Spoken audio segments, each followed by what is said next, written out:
dengan latar belakang bagaimana ada teori ekonomi klasik itu sendiri.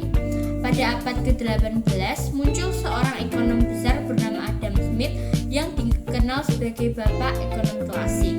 Melalui pemikirannya, Adam Smith mencoba menjelaskan bagaimana sebuah negara dapat menjadi makmur bukan hanya dengan menumpuk kekayaan, tetapi dengan memahami cara kerja ekonomi itu sendiri.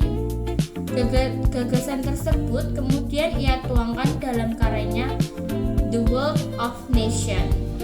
Teori ekonomi klasik yang dikemukakan Adam Smith hadir sebagai kritik terhadap teori merkantilisme yang menganggap kekayaan negara hanya didapat oleh mengumpulkan logam mulia seperti emas dan perak.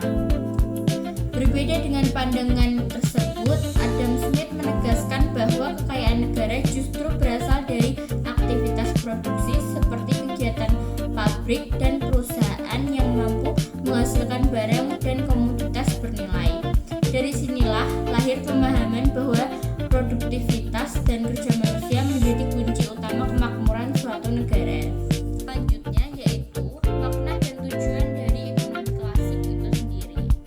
Makna dan tujuan ekonomi klasik adalah menciptakan sistem ekonomi yang efisien, produktif, dan adil dengan memberi kebebasan kepada individu untuk beraktivitas di pasar.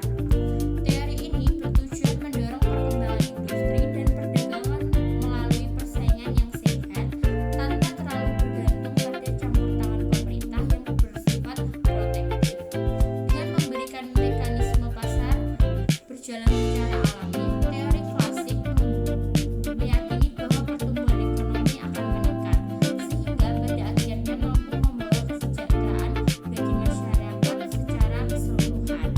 Lalu muncullah pertanyaan penting, apakah teori ekonomi klasik bisa diterapkan untuk mendukung pembangunan berkelanjutan di Indonesia? Dalam ekonomi klasik ada beberapa poin utama. Yang pertama, peran pemerintah sangat minim karena pasar dianggap mampu mengatur dirinya sendiri. Kedua, kegiatan produksi, perdagangan, dan konsumsi diserahkan pada mekanisme pasar.